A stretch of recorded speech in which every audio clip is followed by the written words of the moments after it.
అందరికీ నమస్కారం. శాంతిగా బ్రతకడం కోసం మన స్వేచ్ఛను వదులుకోవాలా? ఈ ఒక్క ప్రశ్న ఆధునిక రాజకీయ తత్వశాస్త్రానికే పునాది వేసింది. మరి దీనికి సమాధానం వెతకడానికి ప్రయత్నించిన థామస్ హాబ్స్ ఆలోచనా ప్రపంచంలోకి ఒకసారి తుంగిచూద్దాం. అసలతని సిద్ధాంతాలు ఈ రోజుకి ఎందుకు ఇంత చర్చనీయాంశంగా ఉన్నాయో తెలుసుకుందాం. థామస్ హాబ్స్ తత్వాన్ని అర్థం చేసుకోవడానికి నిజానికి ఈ ఒక్క వాక్యం చాలు.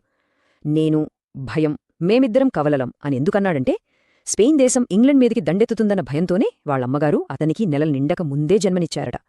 ఆ పుట్టుకతో వచ్చిన భయమే అతని జీవితాంతం, అతని రచనలన్నింటిలోనూ మనకు కనిపిస్తూ ఉంటుంది. హాబ్స్ జీవించిన కాలం అంటే 16వ 17వ శతాబ్దపు ఇంగ్లండ్ అంతర్యుద్ధాలతో, రాజకీయ హత్యలతో అట్టుడుకుతోంది. ఆ భయంకరమైన గందరగోళం, ఆ భయమే అతనిలో ఒకే ఒక్క ప్రశ్నను బలంగా నాటింది. ఈ అరాచకం నుండి బయటపడి శాంతిని స్థాపించడమెలా? ఏ సమస్యకైనా పరిష్కారం కావాలంటే ముందు దాని మూలం తెలియాలి కదా. హాబ్స్ ప్రకారం ఆ మూలం ఎక్కడో లేదు, మనలోనే ఉంది.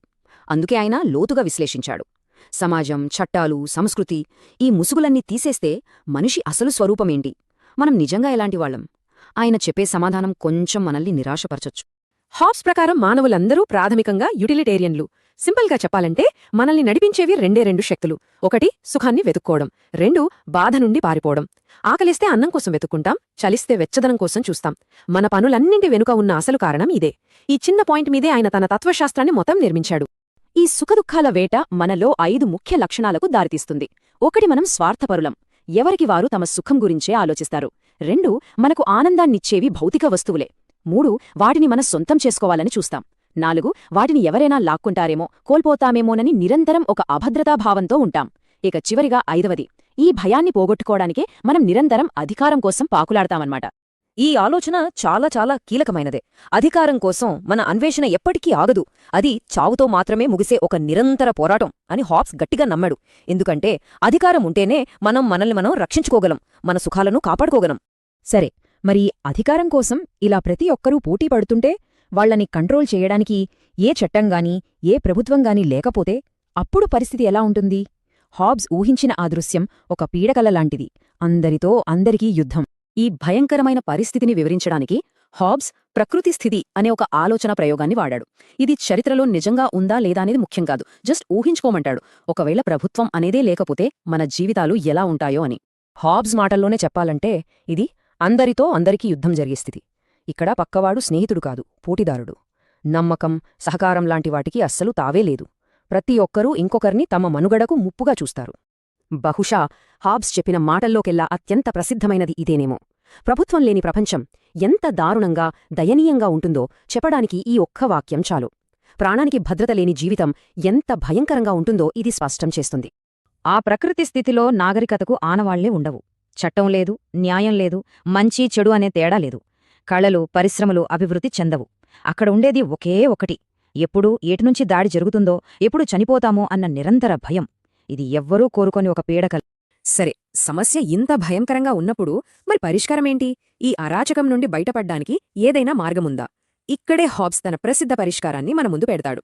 ఈ అరాచకం నుండి బయటపడే మార్గమేంటి? హాబ్స్ ప్రకారం మనల్ని భయంలోకి నెట్టే మన స్వార్థమే మన తర్కంతో కలిస్తే బయటపడే మార్గాన్ని కూడా చూపిస్తుంది. ఆ మార్గమే సామాజిక ఒప్పందం. ఇది భయం నుండి పుట్టిన ఒక తెలివైన ఎంపికన్నమాట. మన ముందున్న ఎంపిక చాలా స్పష్టంగా ఉంటుంది. ఒకవైపు పూర్తి స్వేచ్ఛ, కాని నిరంతరం ప్రాణభయంతో బ్రతకాలి. మరోవైపు స్వేచ్ఛను వదులుకోవాలి, కాని శాంతి భద్రతలతో కూడిన జీవితం దొరుకుతుంది. హాబ్స్ ప్రకారం ప్రాణభయంతో బతికే స్వేచ్ఛ కంటే భద్రతతో కూడిన బానిసత్వం మేలు. ఏ తెలివైన వ్యక్తైనా రెండోదానినే ఎంచుకుంటాడు. ఇదే సామాజిక ఒప్పందం వెనుకున్న అస్సలు లాజిక్. ఇది అందరూ ఒకేసారి చేసుకునే ఒప్పందం.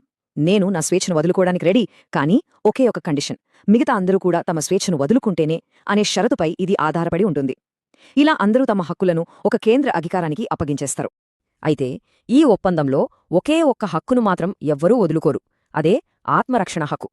ఎందుకంటే అసలు ఈ ఒప్పందం చేసుకుంటుందందే ప్రాణాలను కాపాడుకోవడానికి కదా. ఒకవేళ ప్రభుత్వమే ప్రజల ప్రాణాలకు ముప్పుగా మారితే ఇక ఆ ఒప్పందానికి అర్థమే లేదు. అది విరిగిపోయినట్టే. అప్పుడు దానిని ఎదిరించే హక్కు ప్రజలకుంటుంది. ఈ సామాజిక ఒప్పందం ద్వారా ఒక అపరిమితమైన శక్తిగల పాలకుడు పుట్టుకొస్తాడు. హాబ్స్ దీనికి లెవియాథన్ అని పేరు పెట్టాడు. లెవియాథన్ అంటే బైబిల్లో చెప్పిన ఒక భయంకరమైన సముద్ర రాక్షసుడు. ప్రజలను భయపెట్టి అదుపులో ఉంచాలంటే ఆ పాలకుడు కూడా అంతే శక్తివంతంగా ఉండాలి. ఈ వాక్యం చాలా పవర్ఫుల్. ఒప్పందాలు, వాగ్దానాలు కేవలం కాగితంపై ఉంటే సరిపోదు. వాటిని అమలు చేయడానికి, ఎవరైనా ఉల్లంఘిస్తే వాళ్లని శిక్షించడానికి వెనుక ఒక బలమైన అధికారం ఉండాలి. ఆ అధికారమే సార్వభౌముడి చేతిలో ఉండే కత్తి. ఆ కత్తి లేకపోతే అందరూ మళ్లీ ఆ ప్రకృతి స్థితిలోకి జారిపోతారు. అందుకే హాబ్స్ పాజిటివ్ లాను సమర్థిస్తాడు. అంటే దేవుడో ప్రకృతో ఇచ్చినవి కాదు, పాలకుడు స్వయంగా తయారుచేసి కఠినంగా అమలు చేసే చట్టాలు. ఇవి కేవలం నైతిక సూత్రాలు కాదు, ఇవి శిక్ష అనే భయంతో పాటించబడే ఖచ్చితమైన ఆదేశాలు. ఈ రెండింటి మధ్య తేడా చాలా స్పష్టంగా ఉంటుంది. సహజ చట్టం అనేది అస్పష్టంగా ఎవరికి నచ్చినట్టు వాళ్లు అర్థం చేసుకునేలా ఉంటుంది. దాని అమలు చేసే వ్యవస్థ ఉండదు. కాని పాలకుడు చేసే పాజిటివ్ చట్టం ఖచ్చితంగా స్పష్టంగా ఉంటుంది. దాని వెనుక రాజ్యం యొక్క పూర్తి బలముంటుంది. శాంతిని కాపాడటానికి రెండోదే సరైన మార్గమని హాబ్స్ వాదన. మరి స్వేచ్ఛ సంగతేంటి? హాబ్స్ ఇచ్చే నిర్వచనం చాలా భిన్నమైనది. ఆయన ప్రకారం స్వేచ్ఛ అంటే చట్టం యొక్క మౌనం. అంటే పాలకుడు ఏ విషయంపై అయితే చట్టం చెయ్యలేదో ఆ ఖాళీలలో మాత్రమే ప్రజలకు స్వేచ్ఛ ఉంటుంది. చట్టమెక్కడ మొదలవుతుందో స్వేచ్ఛ అక్కడ ముగుస్తుంది. ఇంతకీ హాబ్స్ను మనం ఎలా చూడాలి? ఒక వ్యక్తివాదిగానా లేక నిరంకుశవాదిగానా? అతని సిద్ధాంతం వ్యక్తి స్వేచ్ఛకు పునాది వేసిందా లేక నియంతృత్వానికి దారి చూపిందా? ఇది ఈరోజుకి కొనసాగుతున్న ఒక పెద్ద చర్చ. హాబ్స్ మీద ఎప్పుడూ భిన్నాభిప్రాయాలున్నాయి. ఒకవైపు చర్చ్ అతన్ని విషంతో నిండిన కప్ప అని తిడితే, మరోవైపు కార్ల్ మార్క్స్ మనందరికీ పితామహుడు అని పొగిడాడు. అతని సిద్ధాంతం నియంతృత్వానికి దారితీస్తుందని కొందరు అంటే, కాదు, వ్యక్తిని రక్షించడానికే ఆ నిరంకుశ అధికారం అవసరం అని మరికొందరు వాదిస్తారు. అభిప్రాయాలు ఎలా ఉన్నా అతని లివియాతన్ అనే పుస్తకం ఆధునిక రాజనీతి తత్వశాస్త్రంలో ఒక శిఖరంలా నిలిచిపోయింది. చివరిగా ఈ ఒక్క ప్రశ్నతో ముగిద్దాం. ఇది 17వ శతాబ్దంలో హాబ్స్ వేసిన ప్రశ్నే అయినా ఈ రోజుకీ అంతే సజీవంగా ఉంది. భద్రత కోసం మానవులు ఎంత స్వేచ్ఛను వదులుకోవడానికి సిద్ధపడాలి?